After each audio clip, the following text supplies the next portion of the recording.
नमस्कार, हमारे उत्तराखंड में आपको बहुत बहुत स्वागत। मैं हूं प्रियंका। सबसे पहले बात करेंगे आज की हेडलाइंस की। मुख्यमंत्री तीरथ सिंह रावत आज से रहेंगे 2 दिन की कुमाऊं दौरे पर। कोरोना की रोकथाम को चल रही तैयारी का लेंगे जायजा। अनाथ बच्चों को प्रतिमाह 3000 रुपए भरण पोषण भत्ता। मुख्यमंत्री तीरथ सिंह रावत ने घोषित की मुख्यमंत्री वात्सल्य योजना। भाजपा प्रदेश अध्यक्ष मदन कौशिक ने पूर्व मुख्यमंत्री हरीश रावत की तारीफ की। कहा, हरीश रावत के सुझाव सकारात्मक और कांग्रेस के लिए नसीहत। पूर्व मुख्यमंत्री हरीश रावत ने कांग्रेस को लगातार निशाने पर ले रहे भाजपा प्रदेश अध्यक्ष मदन कौशिक पर दागे सवाल। कहा, कोरोना संक्रमितों की मदद के बारे में बताए भाजपा। मरीजों को दी जाए आयुर्वेदिक और होम्योपैथिक किट। काबीना मंत्री गणेश जोशी ने किया चिकित्सालय का निरीक्षण। कोरोना के बाद ब्लैक फंगस की मार। उत्तराखंड में ब्लैक फंगस के 65 मामले सामने आए। राज्य सरकार ने घोषित की महामारी। आप देख रहे हैं के न्यूज, खबरों का सारथी। बुलेटिन की शुरुआत करेंगे। रुड़की से बड़ी खबर आ रही है। कोरोना कर्फ्यू के दौरान गरीब रिक्शा चालक पर पड़ी मार। कोरोना कर्फ्यू के दौरान गरीब रिक्शा चालक पर पड़ी मार। अचानक भरभरा कर मकान की छत से गिरा प्लास्टर। घर के अंदर बेड में लेटे 2 बच्चों की हालत गंभीर। पिछले दिनों हुई लगातार बारिश, जिसके चलते यह हादसा। बारिश के कारण मकान की छत हो गई थी कमजोर। घर में रखा सामान भी हुआ क्षतिग्रस्त। परिजनों का रो रो कर बुरा हाल। गंगनहर कोतवाली क्षेत्र का यह पूरा मामला। रुड़की से बड़ी खबर। कोरोना कर्फ्यू के दौरान गरीब रिक्शा चालक पर पड़ी मार। अचानक भरभरा कर गिरा मकान की छत से प्लास्टर। घर के अंदर बेड में लेटे 2 बच्चे गंभीर रूप से घायल। पिछले दिनों हुई लगातार बारिश के चलते छत हुई कमजोर। बारिश के कारण मकान की छत हो गई थी कमजोर, जिसकी वजह से हुआ यह हादसा। साथ ही घर में रखा सामान भी हुआ क्षतिग्रस्त।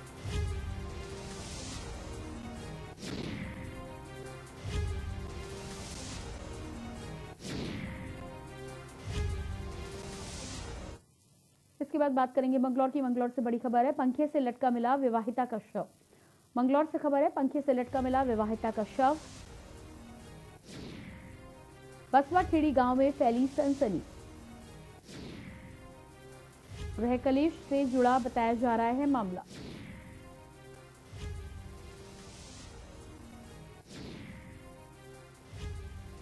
मंगलौर से खबर बता रहे हैं, पंखे से लटका हुआ मिला विवाहिता का शव।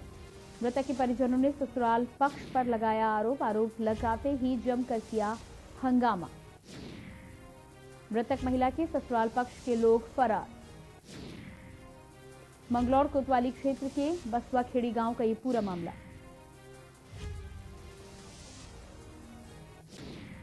मौके पर पहुंची पुलिस जांच में जुटी। मृतक के परिजनों ने ससुराली पक्ष पर लगाया हत्या का आरोप लगते ही जमकर किया हंगामा।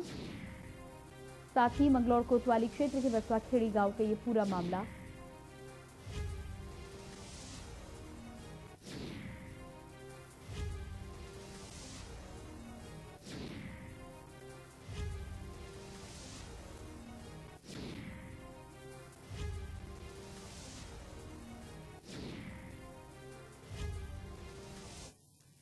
और इसके बाद लक्सर से खबर है। के न्यूज की खबर का बड़ा असर हुआ है। लक्सर से खबर, के न्यूज की खबर का बड़ा असर। लक्सर के सुल्तानपुर पचवेली मंदिर मार्ग की खबर हमने दिखाई थी। के न्यूज ने प्रमुखता से खबर को दिखाया था, जिसका बड़ा असर दिखाई दिया है। कई ग्रामीणों ने विरोध कर सड़क निर्माण को रुकवाया था। इंटरलॉकिंग से किया जा रहा था सड़क का निर्माण। अब किया जाएगा हॉट मिक्स से सड़क का निर्माण। ये खबर के न्यूज ने प्रमुखता से दिखाई थी, जहां पर तमाम ग्रामीणों की ये शिकायत थी कि सड़क बनाने में जिस सामग्री का इस्तेमाल किया जा रहा है वो बेहद घटिया किस्म की सामग्री है। इसको लेकर के न्यूज की खबर का बड़ा असर देखने को मिला है और अब हॉट मिक्स से सड़क का निर्माण कराया जाएगा। लक्सर विधायक ने कराया हॉट मिक्स से सड़क का प्रस्ताव पास।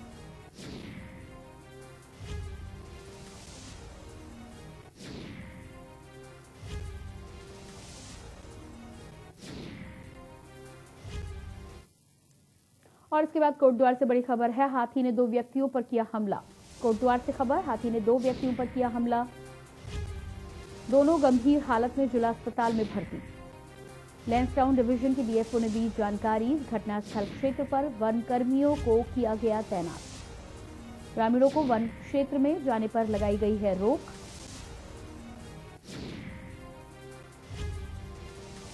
कोटद्वार से खबर है, हाथी ने 2 व्यक्तियों पर हमला किया है, जिसके बाद ग्रामीणों में दहशत का माहौल है। दोनों गंभीर हालत में जिला अस्पताल में भर्ती हैं। हाथी के हमले से ग्रामीणों में दहशत का माहौल। लैंसडाउन डिवीजन के डीएफओ ने घटना की जानकारी दी। साथ ही साथ घटनास्थल क्षेत्र पर वन कर्मियों को तैनात किया गया। इसके साथ ही ग्रामीणों को वन क्षेत्र में जाने पर लगाई गई है रोक।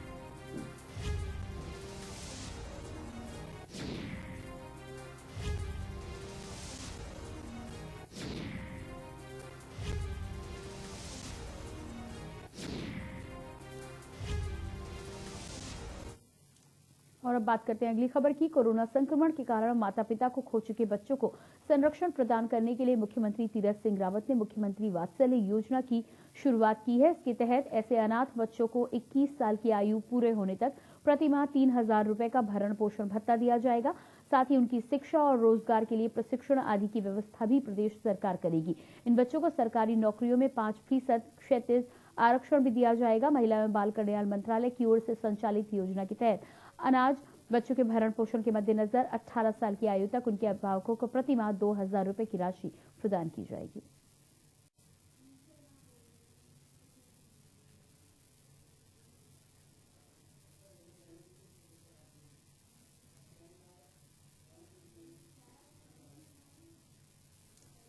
पूर्व मुख्यमंत्री एवं कांग्रेस के राष्ट्रीय महासचिव हरीश रावत ने कांग्रेस को लगातार निशाने पर ले रहे भाजपा प्रदेश अध्यक्ष मदन कौशिक पर सवाल दागे हैं। उन्होंने पूछा है कि सत्तारूढ़ पार्टी को कोरोना संक्रमितों की मदद के लिए किए जा रहे कार्यों के बारे में बताना चाहिए। उन्होंने ये भी कहा कि संक्रमितों तक पहुंचने वाले हाथों को गिनेंगे तो कांग्रेस के हाथ भाजपा से दुगने होंगे।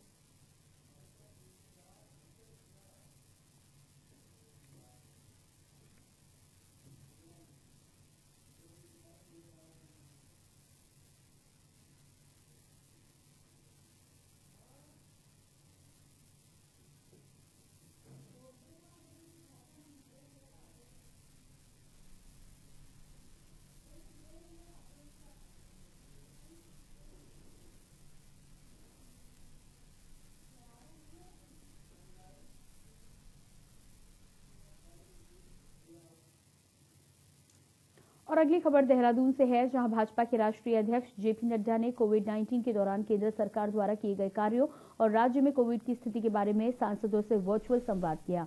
उन्होंने कहा कि कोविड काल में जनता को उचित इलाज, अन्य आवश्यकताओं का ध्यान रखना हम सबकी जिम्मेदारी है। कोविड पर प्रभावी नियंत्रण के लिए देश के दूर दराज के क्षेत्रों एवं गांवों तक टेस्टिंग, स्वास्थ्य सुविधाओं को बढ़ाना होगा। मुख्यमंत्री तीरथ सिंह रावत ने कहा कि उत्तराखंड में पिछले 1 सप्ताह से कोविड के मामलों में तेजी से कमी आई है। ग्रामीण क्षेत्रों तक व्यापक स्तर पर कोविड टेस्ट कराए जा रहे हैं। राज्य में स्वास्थ्य सेवाओं में तेजी से सुधार हुआ है।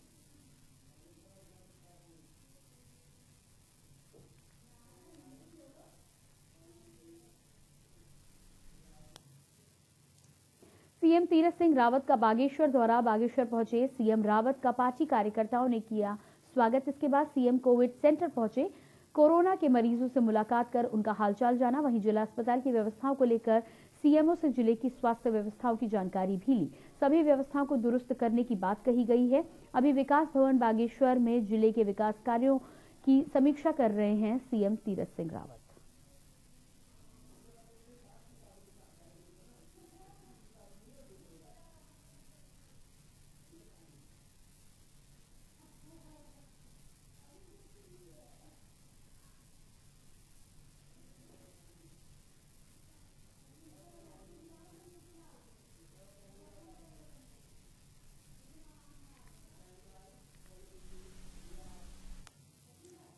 और अब बात अगली खबर की। बाजपुर में अंतर्राष्ट्रीय हिंदू परिषद के कार्यकर्ताओं ने प्रदेश सरकार से 18 वर्ष से अधिक उम्र वाले उन लोगों को वैक्सीन लगवाने की मांग की है, जिनके चलते कार्यकर्ताओं ने भगत सिंह चौक पर पोस्टर के साथ प्रदर्शन किया। अंतर्राष्ट्रीय हिंदू परिषद के विभाग अध्यक्ष भगवंत सिंह मयान के नेतृत्व में कार्यकर्ता पोस्टर लेकर भगत सिंह चौक पर पहुंचे, जहां कार्यकर्ताओं ने बाजपुर में 18 वर्ष से अधिक उम्र वाले लोगों को कोरोना वैक्सीन नहीं लगाए जाने को लेकर प्रदर्शन किया है और प्रदेश सरकार के खिलाफ जमकर नारेबाजी की।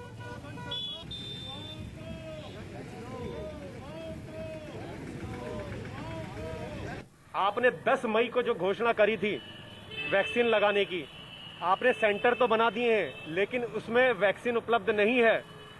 अगर आपके पास वैक्सीन कम उपलब्ध है तो आप छोटे छोटे स्लॉट में, भले ही 50 का हो 100 का हो, वैक्सीन का स्लॉट उपलब्ध करवाएं पीएचसी में, सीएचसी में, लेकिन प्रतिदिन 50 से 100 के बीच वैक्सीनेशन होना ही चाहिए। खबर देहरादून से है, जहां आज उत्तराखंड क्रांति दल ने डोईवाला विधानसभा के बालावाला स्वास्थ्य केंद्र में टीकाकरण कार्यक्रम का जायजा लिया और डोईवाला के कान्हरवाला महादेवपुरम में सैनिटाइजेशन अभियान चलाया। इस दौरान जरूरतमंद लोगों को राशन वितरित किया गया। बालावाला में पिछले एक सप्ताह से बंद पड़े टीकाकरण को लेकर उत्तराखंड क्रांति दल के केंद्रीय मीडिया प्रभारी श्री प्रसाद सेमवाल ने कहा कि उन्होंने शासन तथा स्वास्थ्य निदेशालय के अधिकारियों से बातचीत की है। उन्होंने आश्वासन दिया कि वैक्सीन में कोई कमी नहीं आने दी जाएगी। अधिकारियों से कहा गया कि अभी लोग ऑनलाइन वैक्सीन के लिए रजिस्ट्रेशन ठीक से नहीं करा पा रहे हैं। इसके लिए ऑफलाइन रजिस्ट्रेशन यानी मौके पर ही रजिस्ट्रेशन करके टीकाकरण को बड़े पैमाने पर स्वीकार किया जाए तथा मौके पर ही रजिस्ट्रेशन कर टीकाकरण करने वालों को हतोत्साहित न किया जाए।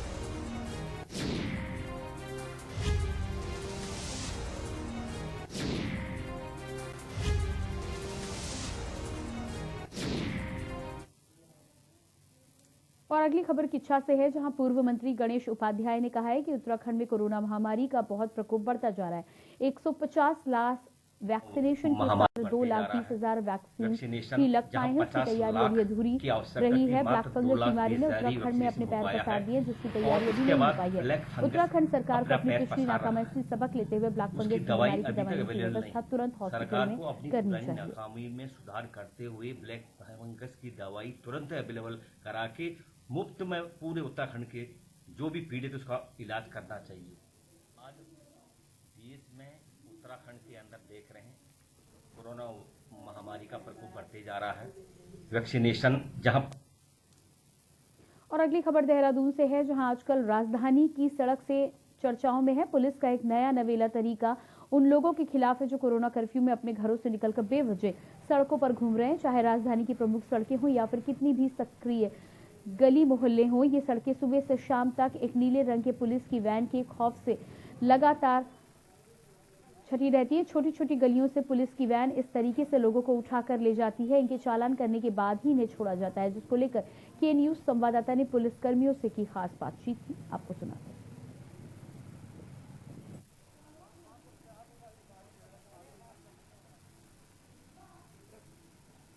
मैं दवाई लेने गया था, इधर कुछ एलर्जी आ रही, गेट से बाहर भी निकला सर, मेडिकल स्टोर जाने वाला था।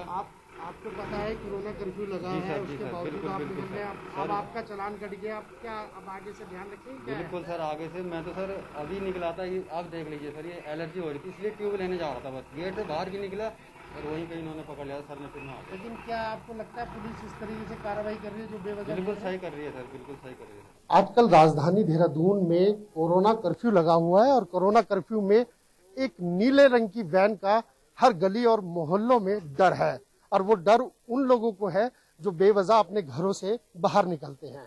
हमारे साथ शिशुपाल राणा जी हैं जो एसआई हैं यहाँ पर, इनसे बात करते हैं। राणा जी, क्या है ये वैन और किस तरीके से आप लोग क्या इसका यूज कर रहे हैं? किस तरह जैसे आप लोग देख ही रहे हैं, काफी दिनों से हमारे पूरे देहरादून शहर में अलग अलग थाना क्षेत्रों में प्रिजन वैन जो हमारी होती है उसको हमारे द्वारा घुमाया जा रहा है। जगह जगह मोहल्लों से लोगों की शिकायत आती है कि लोग बेवजह बाहर घूम रहे हैं।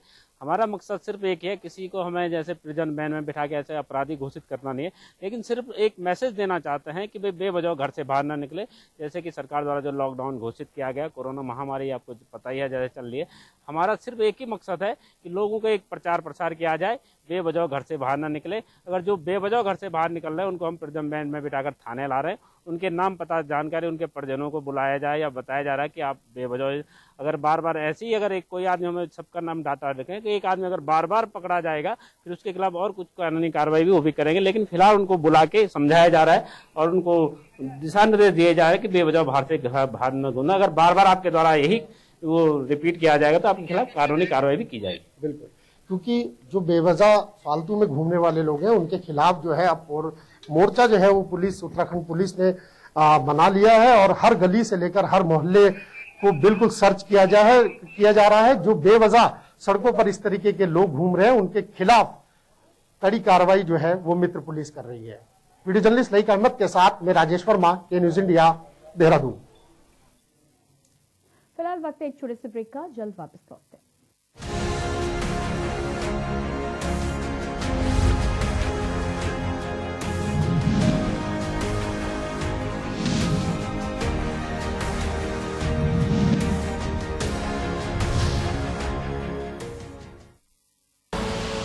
आप देख रहे हैं के न्यूज, खबरों का सारथी।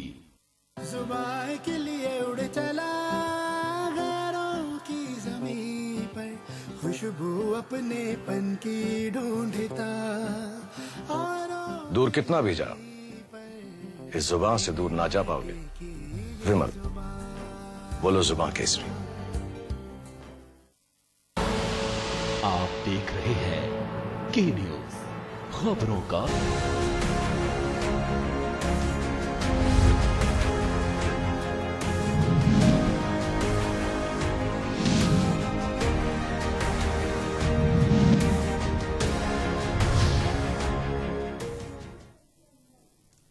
ब्रेक के बाद रुक करते हैं अगली खबर का। एक तरफ भाजपा की डबल इंजन की सरकार उत्तराखंड में विकास की गंगा बहाने के बड़े बड़े दावे करती नजर आती है, तो वहीं ग्रामीण क्षेत्रों में भी विकास करने की बात करती है। वहीं दूसरी तरफ आज हम आपको जनपद ऊधम सिंह नगर के किच्छा विधानसभा क्षेत्र में ग्राम सभा मल्सी की हरबोला बस्ती का एक ऐसा नजारा दिखाने जा रहे हैं जिसे देखकर आप दंग रह जाएंगे। ऊधम सिंह नगर के हरबोला बस्ती में सड़कों और हालत यह है कि पता ही नहीं चलता कि कहाँ नाला है और कहाँ सड़क। जो एक या दो नाले बने भी हैं उनकी सफाई ना होने के कारण वो पूरी तरह से चोक हो चुके हैं। नतीजा ये है कि चंद घंटों की बारिश होने पर गांव में रह रहे लोगों के घरों में पानी भरने लग जाता है। नालों की सफाई ना होने के चलते पानी की निकासी पूरी तरह से रुक जाती है, जिससे आसपास मौजूद घरों में लगातार पानी भरता है और घर तालाबों में तब्दील हो जाते हैं।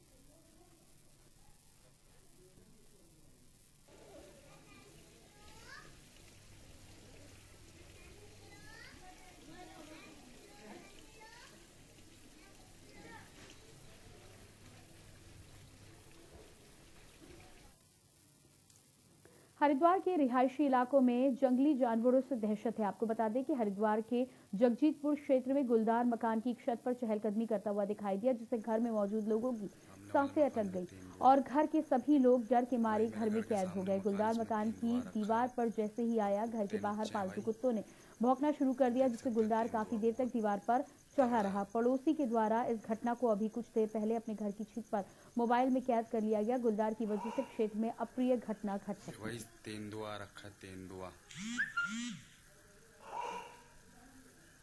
वही तेंदुआ रखा, तेंदुआ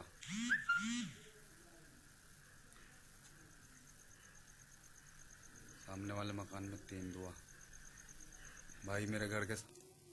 और उसके बाद बात अगली खबर की। कदम ऊधम सिंह नगर से है, दिनेशपुर गदरपुर से, जहां कैबिनेट व शिक्षा मंत्री अरविंद पांडे ने गदरपुर विधानसभा के प्राथमिक स्वास्थ्य केंद्र को 10 ऑक्सीजन कॉन्सेंट्रेटर सौंपे हैं। आपको बता दें कि वैश्विक महामारी कोरोना के चलते लोगों को ऑक्सीजन गैस की किल्लत बनी हुई थी, जिसको देखते हुए ऑक्सीजन गैस की पर्याप्त उपलब्धता सहित किसी भी स्थिति से निपटने के लिए अरविंद पांडे कैबिनेट मंत्री उत्तराखंड सरकार के विधानसभा गदरपुर क्षेत्र के अंतर्गत स्थित सामुदायिक स्वास्थ्य केंद्र गदरपुर एवं प्राथमिक स्वास्थ्य केंद्र दिनेशपुर, गूलर भोज व किला खेड़ा को निजी स्तर पर 10 ऑक्सीजन कंसंट्रेट उपलब्ध कराए गए हैं। इस अवसर पर उन्होंने ये भी कहा है कि देश के प्रत्येक नागरिक का जीवन अमूल्य है, किसी भी स्तर तक उनके जीवन की रक्षा करना सरकार का फर्ज है।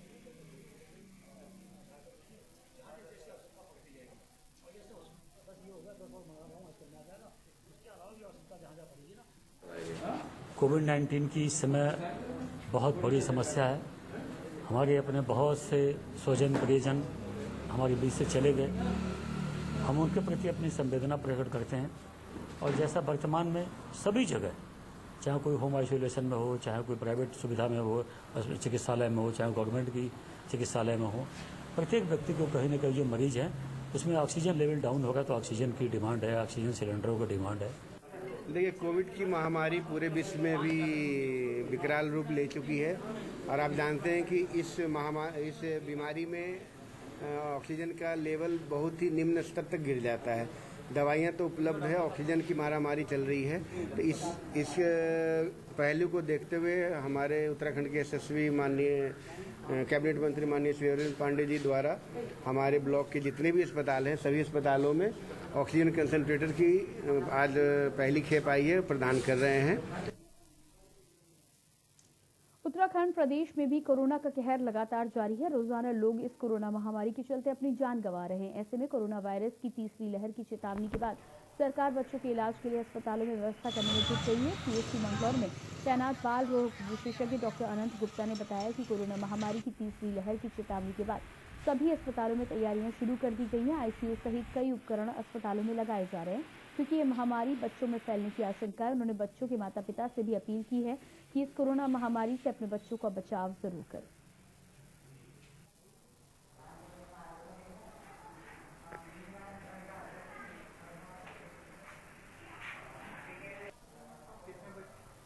उत्तराखंड में कोरोना संक्रमित के मामले जिस प्रकार लगातार बढ़ रहे थे, लेकिन अब कोरोना संक्रमित के मामले लगातार घट भी रहे हैं।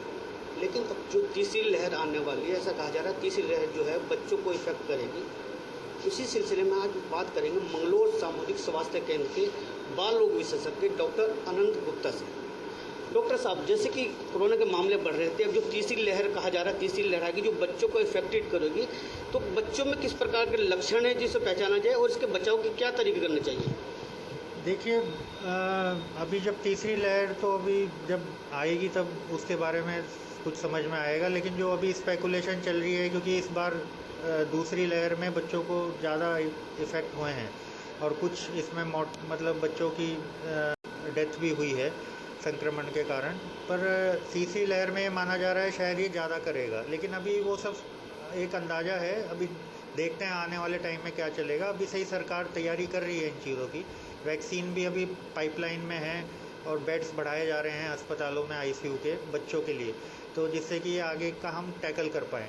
रही बात जो है इसमें लक्षण जो हैं, देखिए 3 तरह की इसमें वो इसको कैटेगराइज किया गया है बच्चों में, माइल्ड, मॉडरेट, सीवियर। एक मतलब हल्के रूप में है, एक बीच का है रूप मॉडरेट, और एक जो सीवियर रूप है जो बहुत ही मतलब जिसमें दिक्कत ज़्यादा है। लेकिन अभी जो बच्चे अगर जैसे पॉजिटिव वहाँ भी जाते हैं या किसी संक्रमित घर में हैं या कोई भी कारण है, अगर उनको सिम्टम नहीं है, अगर उनको कोई प्रॉब्लम नहीं है, जुकाम खांसी बुखार कुछ नहीं है, तो केवल मैंने बताया पानी की मात्रा ज़्यादा रखें, पोषण का ध्यान रखें, अच्छा पोषण दें और बचाव करें अपने छोटे बच्चों के लिए।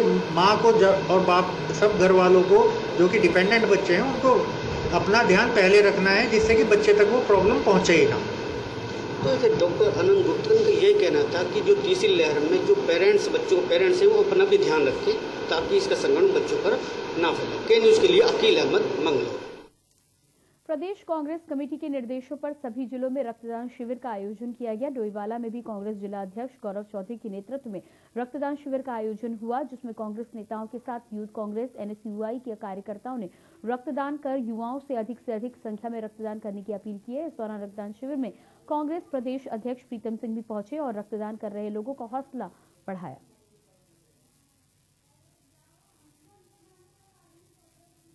राष्ट्रपति सोनिया गांधी जी ने कांग्रेसियों का आह्वान किया है कि कोरोना की इस महामारी में कांग्रेस जन जो है आम जन के साथ खड़े होने का काम करे। उसी कड़ी में प्रदेश कांग्रेस कमेटी ने निर्णय लिया कि 19 मई से 25 मई तक हम पूरे प्रदेश के अंदर रक्तदान शिविरों का आयोजन करने का काम करेंगे। आज जो प्रदेश कांग्रेस कमेटी की तरफ से पूरे प्रदेश में सभी जिला अध्यक्षों को ये कहा गया था कि अपने अपने जिले में रक्तदान शिविर का आयोजन किया जाना है। उसी कड़ी में 19 तारीख से ये जो कार्यक्रम शुरू हुआ था, जो उसी कड़ी में डोईवाला में भी रक्तदान शिविर का आयोजन किया गया है। और सभी हमारे कांग्रेस के साथी और जो लोग आज इस महामारी में बढ़ चढ़कर हिस्सा लेना चाह रहे हैं, वो आके अपना रक्तदान कर रहे हैं। और फिलहाल इस बुलेटिन में इतना ही। बाकी खबरों के लिए देखते रहिए